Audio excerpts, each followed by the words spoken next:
It takes courage to decide to teach your kids at home. It has always been that case in modern times. 30 years ago, when my wife and I decided to homeschool, we said, we'll try this year and we'll see what happens next.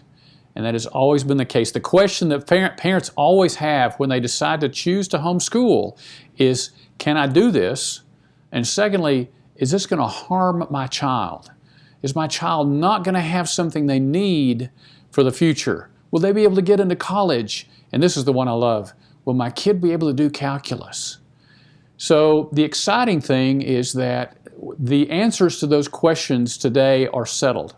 The data shows that homeschoolers do very, very well academically. They do well from a social standpoint. And so today we are seeing parents, especially in the last 2 years, who have made the decision to homeschool, basically feeling they had no other choice because of the pandemic, because of what was going on at schools, because of how the virus might affect their children or their families. And so more and more of these families made the decision to homeschool with fear and trepidation. And we're excited that the stories that we're hearing back from these families are that this has been a great experience academically for their children. The pressure is off. They're learning more. They're learning faster. And it's been a great thing for families who say that their families no longer are under the kind of stress they were under when they were in a classroom schedule. So I thought of that issue of courage when I read an article this week by Barry Weiss. Barry's a journalist who was at the New York Times. Barry's not really a conservative, but she resigned her journalist position at the New York Times because of what she called the toxic environment and the lack of free speech, because the left at the New York Times was pushing a narrative and there was no free speech. There was no toleration for anybody who did not toe the party line. And this week she wrote an article, I'll link to that in the notes, where she talked about what is happening to our country today in terms of the culture of the left, the intimidation, the woke culture, the cancellation. She says it's because of cowardice. She said CEOs and elected officials, school board presidents, college board presidents do not have courage to oppose this woke culture.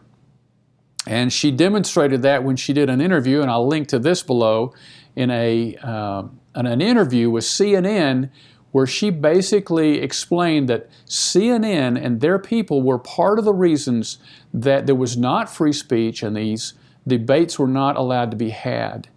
And so she did a great job. I hope you'll click on that and link to it.